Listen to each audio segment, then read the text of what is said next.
నమస్తే నందేవి, welcome to story board. ఎన్నికల్లో గెలవాలంటే ఉచిత పథకాలు అభివృద్ధి మాత్రమే సరిపోదా? ప్రజలు ఇంకా ఏదో ఆశిస్తున్నారా? అవినీతి అక్రమాలు చేసి పథకాలు ఇస్తామని చెప్తే జనం సహించడం లేదా? పథకాల పేరుతో మాయ చేసి గెలుస్తామన్న రోజులు పోయాయా? తెలుగు రాష్ట్రాలైనా తాజాగా ఢిల్లీ అయినా పథకాలు ఓట్లు రాల్చవన్న సంగతి తేలిపోయిందా? దేన్ని చూసి జనం ఓట్లేస్తున్నారు? ఎన్నికల్లో ఎందుకు గెలుస్తారు, ఎందుకు ఓడిపోతారు? సంక్షేమ పథకాలు గెలిపిస్తాయా? అభివృద్ధి మంత్రం చెప్పిస్తే ఓట్లు రాల్తాయా? ఇవన్నీ చేసిన నేతలను ప్రజలు ఎందుకు ఓడిస్తున్నారు? ప్రజలకు ఇంకేదో కావాలి, అదేంటి? ఆంధ్రప్రదేశ్లో జనం ఖాతాల్లోకి డబ్బులేశారు. తెలంగాణలో కేసీఆర్ రైతు బంధు పేరుతో అన్నదాతలకు ₹1,000 ఇచ్చారు. ఛత్తీస్గఢ్లో భూపేష్ బఘేల్ సంక్షేమానికి పెద్దపీట వేశారు. ఢిల్లీలో అరవింద్ కేజ్రీవాల్ ఉచిత పథకాలను అమలు చేశారు. అయినప్పటికీ వీరంతా ఓటమి పాలయ్యారు. కారణాలేంటి? పథకాల పేరుతో డబ్బు పంపిణీ చేసినా, ఉచితాల పేరుతో ప్రజలకు వరాలు కురిపించినా జనం పట్టించుకోవడం లేదు. అంతిమంగా నేతల క్యారెక్టర్, క్లీన్ ఇమేజ్ను పరిగణలోకి తీసుకుంటున్నారు. వారికే పట్టం కడుతున్నారు. ఢిల్లీ అసెంబ్లీ ఎన్నికల్లో ఆమ్ ఆద్మీ పార్టీ పరాజయం పాలైంది. బీజేపీ భారీ మెజారిటీతో అధికారంలోకి వచ్చింది. త్వరలో ప్రభుత్వాన్ని ఏర్పాటు చేయబోతోంది. 48 సీట్లలో గెలుపొంది 27 ఏళ్ల తర్వాత ప్రభుత్వాన్ని ఏర్పాటు చేయబోతోంది. వరుసగా 2 సార్లు అధికారంలోకి వచ్చిన ఆమ్ ఆద్మీ పార్టీ భారీగా ఉచిత పథకాలను ప్రకటించింది. ఢిల్లీలో విద్య, వైద్య రంగాన్ని గతంలో ఎన్నడూ లేని విధంగా అభివృద్ధి చేసింది. కార్పొరేట్ స్కూళ్ల స్థాయిలో పాఠశాలలను తీర్చిదిద్దింది. వైద్య రంగంలో అనేక సంస్కరణలను తీసుకొచ్చింది. జనరిక్ మందులను ప్రజలకు అందుబాటులోకి తీసుకొచ్చింది. ఇంత చేసిన కేజ్రీవాల్ నేతృత్వంలోని ఆప్ ఓటమి పాలైంది. 2015, 2020లో సూపర్ విక్టరీ కొట్టిన ఆ పార్టీ ఈ ఎన్నికల్లో 22 సీట్లకే పరిమితమైంది. దీంతో ఎన్నికల్లో గెలవాలంటే ఉచిత పథకాలు, అభివృద్ధి మాత్రమే సరిపోదనే చర్చ దేశవ్యాప్తంగా మొదలైంది. పథకాల పేరుతో డబ్బు పంపిణీ చేసినా, ఉచితాల పేరుతో ప్రజలకు వరాలు కురిపించినా జనం పట్టించుకోవడం లేదు. అంతిమంగా నేతల క్యారెక్టర్, క్లీన్ ఇమేజ్ను పరిగణలోకి తీసుకుంటున్నారు. వారికే పట్టం గడుతున్నారు. ఏ ఎన్నికలొచ్చినా పార్టీలు పోటీపడి పథకాలు ప్రకటిస్తాయి. ప్రజలకు ఏమేమిస్తామో మేనిఫెస్టో రూపంలో హామీలను గుప్పిస్తాయి. తాము ప్రకటించే ఏ పథకానికి ఎంత ఖర్చవుతుంది, తామిచ్చే పథకాలకు ఎంత అర్హులు అన్నదాన్ని పార్టీలు పరిగణలోకి తీసుకోవు. ముందు వెనుక ఆలోచించకుండా పథకాలిచ్చేస్తాయి. పార్టీలిచ్చే హామీలు కొన్నిసార్లు వర్కౌట్ అవుతాయి. జనం కూడా ఉచిత పథకాలకు అలవాటు పడ్డారు. అలాని అవినీతికి పాల్పడి డబ్బు పంచుతామంటే మాత్రం జనం సహించడం లేదు. అవినీతికి పాల్పడిన నేతలను ఇంటికి సాగనంపుతున్నారు. క్లీన్ ఇమేజ్ ఉన్న నాయకులు పార్టీల వైపు మొగ్గు చూపుతున్నారు. ఏ పార్టీ నేతలు అవినీతికి పాల్పడినా, ఇష్టారాజ్యంగా డబ్బు సంపాదించినా ఎత్తి బంగాళాఖాతంలో పడేస్తున్నారు. ఎన్నికల్లో గెలవాలంటే ఉచిత పథకాలు, సంక్షేమం, అభివృద్ధి కాదని, పార్టీ ఏదైనా, నేతలెవరైనా వారు నిజాయితీ పరులా కాదా అన్న అంశాన్ని ప్రామాణికంగా తీసుకుంటున్నారు. క్లీన్ ఇమేజ్తో రాజకీయాల్లోకొచ్చారు ఆమ్ ఆద్మీ పార్టీ అధినేత కేజ్రీవాల్. రాజకీయాలను సమూలంగా మార్చేస్తామంటూ ప్రచారం చేశారు. కేజ్రీవాల్ మాటలను నమ్మారు. ఆమ్ ఆద్మీ పార్టీకి ఓట్లేసి గెలిపించారు ప్రజలు. అధికారంలోకి వచ్చిన తర్వాత ప్రజల నమ్మకాన్ని నిలబెట్టుకోవాల్సిన కేజ్రీవాల్ పూర్తిగా మారిపోయారు. తనలోని కొత్త మనిషిని నిద్రలేపారు. అవినీతికి వ్యతిరేకంగా అన్నా హజారేతో పాటు ఉద్యమం చేసిన కేజ్రీవాల్ అవినీతిలో కూరుకుపోయారు. తన ప్రభుత్వంలో మంత్రులుగా పనిచేసిన సత్యేంద్ర జైన్, మనీష్ సిసోడియాలు అవినీతిలో ఇరుక్కుపోయారు. ఆ తర్వాత కేజ్రీవాల్ కూడా జైలు పాలయ్యారు. आपदा वाले ये कहकर राजनीति में आए थे कि हम राजनीति बदल डालेंगे, लेकिन ये कट्टर बेईमान निकले. जिस पार्टी का जन्म ही भ्रष्टाचार के विरुद्ध हुए आंदोलन से हुआ हो, वही भ्रष्टाचार में लिप्त हो गई. ఇప్పటికే ఎన్నో పథకాలు అమలు చేస్తున్నాం, మళ్లీ గెలిపిస్తే మరిన్ని పథకాలు ఇస్తామంటూ ఎన్నికలకు వెళ్లారు. అయితే ఈసారి ఆమ్ ఆద్మీ పార్టీ పప్పులు ఉడకలేదు. వ్యాగన్ కారులో తిరిగే కేజ్రీవాల్ సీఎం అయ్యాక విలాసవంతమైన వాహనాన్ని వినియోగించారు.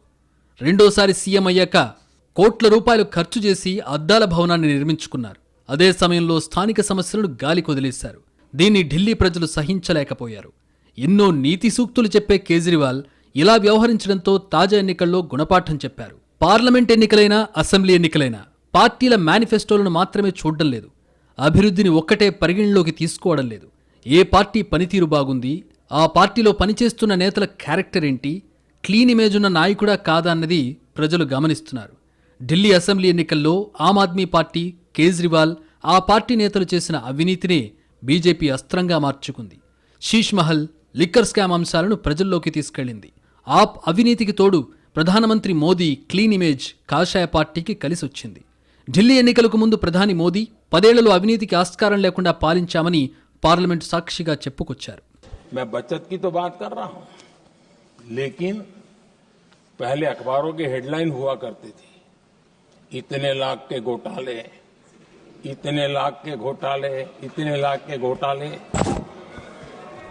10 साल हो गए ये घोटाले न कर करके, घोटाले न होने से भी देश के लाखों करोड़ रुपए बचे हैं जो जनता जनार्दन की सेवा में लगे हैं. డబ్బులు పంచిపెట్టినా అభివృద్ధి చేసినా జనం పట్టించుకోవడం లేదు. మిస్టర్ క్లీన్ ఇమేజ్ ఉన్న నేతలకే జై కొడుతున్నారు. ఎన్నికల్లో ఓట్లేసి గెలిపిస్తున్నారు. అవినీతి పరులను ఇళ్లకే పరిమితం చేస్తున్నారు. మీ పథకాలు అభివృద్ధితో నిజాయితీ ఉన్న నేతలు కూడా రాజకీయాల్లో ముఖ్యమేనని చెబుతున్నారు. ఈ అంశం ఒక్క ఢిల్లీ అసెంబ్లీ ఎన్నికలకే పరిమితం కాదు. గతంలో జరిగిన అనేక రాష్ట్రాల అసెంబ్లీ ఎన్నికల్లోనూ ప్రజలు ఇలాంటి తీర్పే ఇచ్చారు. ఏ ఎన్నికలైనా పార్టీలకు నేతల ఇమేజ్ కూడా కీలకమే. అందుకే ఏ పార్టీ నాయకుడైనా ఇమేజ్ను కాపాడుకోవడానికి ప్రాధాన్యత ఇవ్వాలి. ఉచిత పథకాలు ఇస్తూనే మిస్టర్ క్లీన్ అన్న పేరును సంపాదించుకోవాలి. పథకాలిచ్చాం కదా జనం ఓట్లేస్తారనుకుంటే అవివేకమే అవుతుంది. ఎన్నికల్లో గెలవాలంటే సంక్షేమ పథకాలు, అభివృద్ధి ఒకటే సరిపోదు. పథకాల పేరుతో డబ్బు పంచినా ప్రజలు పట్టించుకోవటం లేదు. పార్టీలు ఏవైనా, నేతలు ఎవరైనా క్యారెక్టర్నే చూస్తున్నారు. పార్టీల పనితీరుతో పాటు క్లీన్ ఇమేజ్ ఉన్న నాయకులకే పట్టం కడుతున్నారు. అవినీతి పరులను ఇంటికి పంపించేస్తున్నారు. కోట్ల రూపాయలు పప్పు బెల్లాల్లా పంచినా ఫలితాలు మాత్రం తారుమారవుతున్నాయి. సంక్షేమ పథకాలే గెలిపిస్తాయని ఎన్నికల్లో పోటీ చేసిన పార్టీలు, నేతలు భావిస్తారు. ఉచిత పథకాలు అధికార పీఠంపై కూర్చోబెడతాయని లెక్కలేసుకుంటారు. ఎన్ని స్కీములిచ్చినా, ఎన్ని కోట్లు పంచిపెట్టినా జనం క్లీన్ ఇమేజ్ను చూస్తారు. ఉద్యోగ ఉపాధి కల్పన, మౌలిక సదుపాయాల కల్పన, రోడ్ల నిర్మాణం వంటివి ఏ మేరకు జరిగాయన్నది కూడా గమనిస్తారు. సంక్షేమానికి అభివృద్ధి తోడైన సందర్భాల్లో మాత్రమే అధికారంలో ఉన్న పార్టీకి మరో అవకాశాన్ని ఇస్తున్నారు. సంక్షేమం లేదా అభివృద్ధి ఏదో ఒకదానికి మాత్రమే కట్టుబడే ప్రభుత్వాలను సాగనంపుతున్నారు. 2019లో జగన్కు సానుభూతితో పథకాలు పనిచేయడంతో అధికారంలోకి వచ్చారు. 2024లో జగన్ సర్కార్ అవినీతి, అక్రమాలు, భూ కబ్జాలపై జనంలో తీవ్ర వ్యతిరేకత వచ్చింది. దీంతో ఆ పార్టీని కోలుకోలేని విధంగా దెబ్బకొట్టారు. రైతులకు, మహిళలకు, మత్స్యకారులు ఇలా చెప్పుకుంటూ పోతే ఎన్నో ఉచిత పథకాలు అమలు చేశారు. దాదాపు 3 లక్షల కోట్లను జనం ఖాతాల్లోకి వేశారు. అయినా వైసీపీని ఏపీ ప్రజలు ఓడించారు. సంక్షేమం పేరుతో డబ్బు పంచినా జగన్మోహన్ రెడ్డిని జనం పట్టించుకోలేదు. ఇటు తెలంగాణలో 2023లో జరిగిన అసెంబ్లీ ఎన్నికల్లో బీఆర్ఎస్ కూడా ఓటమి పాలైంది. ఉద్యమ నాయకుడిగా కేసీఆర్కు పేరున్న ఆయన నిరంకుశత్వం, ఫామ్ హౌస్ పాలన, అణిచివేతపై జనం తిరగబడ్డారు. హస్తం పార్టీకి అధికారాన్ని కట్టబెట్టారు. ముఖ్యమంత్రిగా పనిచేసిన కేసీఆర్ అన్నదాతల కోసం రైతు బంధు అమలు చేశారు. కోట్ల రూపాయలు రైతుల ఖాతాల్లోకి జమ చేశారు. హైదరాబాద్లో ఎన్నో ఫ్లైఓవర్లు నిర్మించి అభివృద్ధి చేశారు. అయినప్పటికీ గులాబీ పార్టీని ఓడించారు. కారణం ఆ పార్టీ నాయకుల అహంకారపూరిత వైఖరి. కళ్యాణలక్ష్మి, షాదీ ముబారక్ నుంచి రైతు బంధు, దళిత బంధు, డబుల్ బెడ్రూమ్ ఇళ్ల దాకా ఎన్ని సంక్షేమ పథకాలు అమలు చేసినా కేసీఆర్ను ఓటమి నుంచి కాపాడలేకపోయాయి. తెలంగాణను సాధించిన ఉద్యమ నాయకుడిగా కేసీఆర్ క్లీన్ ఇమేజ్ను కాపాడుకోలేకపోయారు. ఇష్టారాజ్యంగా భూములమ్మి పంచిపెట్టడాన్ని జనం అంగీకరించలేకపోయారు. తాజాగా ఢిల్లీ ఎన్నికల్లో బీజేపీ, ఆప్, కాంగ్రెస్ పార్టీలు పోటాపోటీగా హామీలు గుప్పించాయి. ప్రతి మహిళకు నెలకు 2,500 ఇస్తామంటూ వరాలు కురిపించాయి. గర్భిణీలకు 21,000 ఇస్తామని బీజేపీ ప్రకటించింది. కేజ్రీవాల్ అయితే అంతకు మించి వరాలవాను కురిపించారు. అయినప్పటికీ ఆమ్ ఆద్మీ పార్టీని ఇంటికి పంపించారు. ఆప్ 10 ఏళ్ల పాలనపై ప్రజల్లో పెరిగిన ప్రభుత్వ వ్యతిరేకత, పెరిగిన నిరుద్యోగ రేటు, అభివృద్ధి లేమి వంటివి కూడా తోడవడం బీజేపీకి కలిసొచ్చాయి. ఆమ్ ఆద్మీ పార్టీ ఓటమికి ప్రధాన కారణాలయ్యాయి. కేవలం సంక్షేమ పథకాలే ఓట్లు రాల్చవనే చేదు నిజమన్నది ఢిల్లీ ఫలితాలతో తేలిపోయింది. మహిళలకు ఉచిత ప్రయాణం, ఉచిత విద్యుత్, ఉచిత తాగునీరు, మొహల్లా క్లినిక్ల వంటివేవి ఆమ్ ఆద్మీ పార్టీని గట్టెక్కించలేకపోయాయి. ఓటు బ్యాంకు కోసమో ప్రభుత్వాలు అమలు చేసే సంక్షేమ పథకాలను ప్రజలు ప్రతికూల ధోరణితోనే చూస్తారు. గతంలో ఛత్తీస్గఢ్లో పీడీఎస్ వ్యవస్థను సమర్థవంతంగా అమలు చేసిన బీజేపీని ఓడించి కాంగ్రెస్ పార్టీని అధికారంలోకి తీసుకొచ్చారు. రాజస్థాన్లో అశోక్ గెహ్లోట్ సంక్షేమ పథకాలు అమలు చేసినా జనం ప్రతిపక్షానికే పరిమితం చేశారు. కర్ణాటకలో బీజేపీ ప్రభుత్వం ఎన్నో అభివృద్ధి, సంక్షేమ కార్యక్రమాలను అమలు చేసింది. కాంగ్రెస్ పార్టీ ఇచ్చిన ఉచిత హామీలకు ప్రజలు పడిపోయారు. 20% కమిషన్ అంటూ కాంగ్రెస్ నేతలు జనంలోకి వెళ్లారు. దీంతో జనం హస్తం పార్టీ వైపు మొగ్గు చూపారు. ఛత్తీస్గఢ్లో భూపేష్ బఘేల్ రైతుల కోసం ఎంతో చేశారు, అయినా ఓడించారు.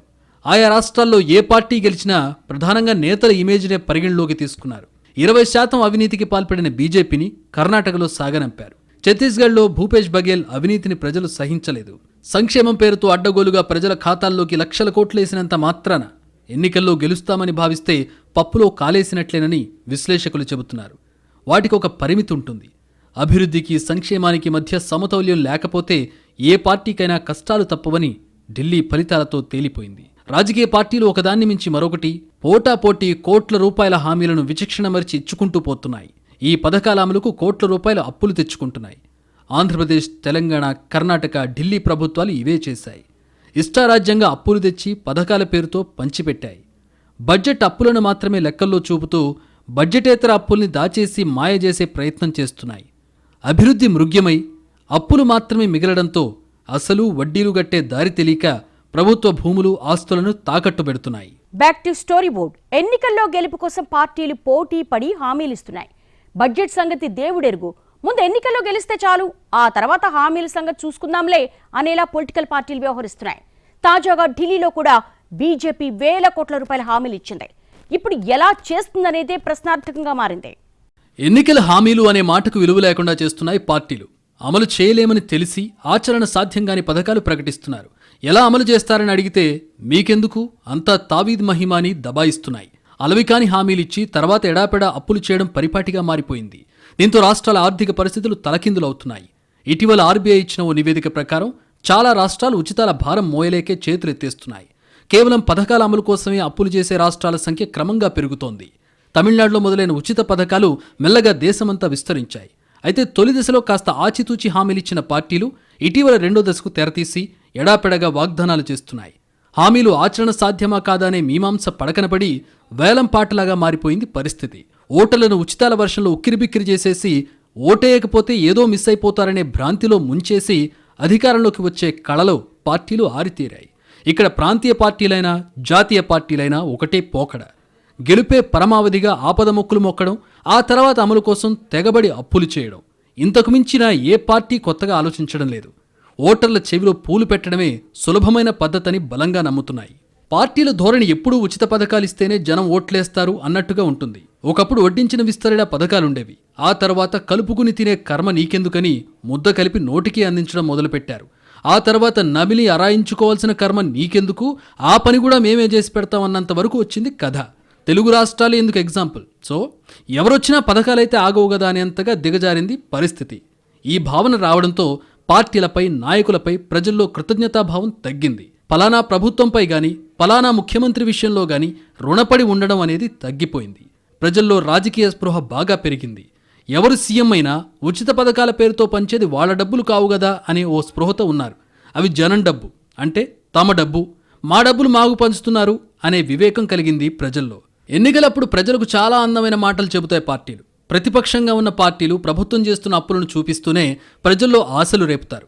తాము అధికారంలోకి వస్తే ఇంతకంటే ఎక్కువ పథకాలు ఇస్తాం అని ప్రచారం చేస్తారు.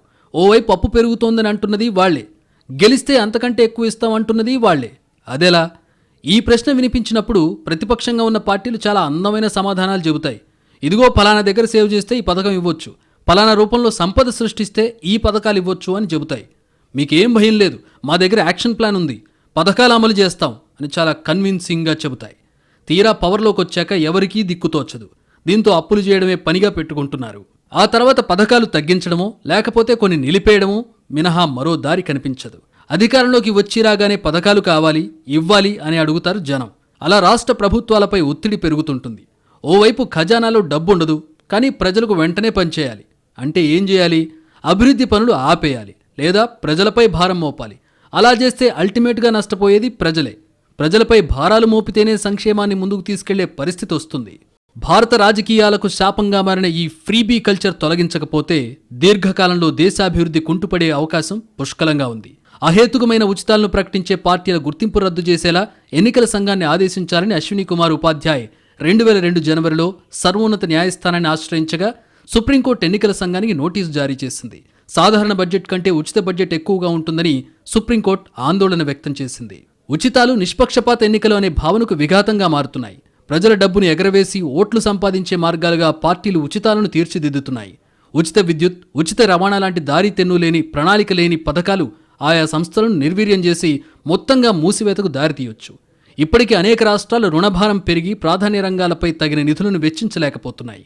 బడ్జెట్పై ఒత్తిడి పెరగడం, విద్య, ఆరోగ్య రంగాలకు నిధుల కొరత, దేశ స్థూల ఉత్పత్తి సామర్థ్యం, ఆర్థిక సమతౌల్యం దెబ్బతినడం, వాంఛనీయం కాని వస్తుసేవల వినియోగం పెరగడం వంటి నష్టాలు కలుగుతాయి. సంక్షేమం పేరుతో బడ్జెట్లో సింహభాగం ఖర్చు చేయడం వల్ల సామాజిక అభివృద్ధి, మౌలిక సదుపాయాల వృద్ధి, ఆధునీకరణ జరగకపోవడం, సమాజం వెనుకబాటుకు గురి కావడం జరుగుతుంది. ఉచితాల గాలానికి చిక్కని ఓటర్లు ఉండరనే నమ్మకంతో రాజకీయ పార్టీలన్నీ సరికొత్త హామీలతో ప్రజలను ఆకర్షించేందుకు ప్రయత్నిస్తున్నాయి. అమలు చేయలేమని తెలిసిన కొన్ని హామీలను గుప్పిస్తున్నాయి.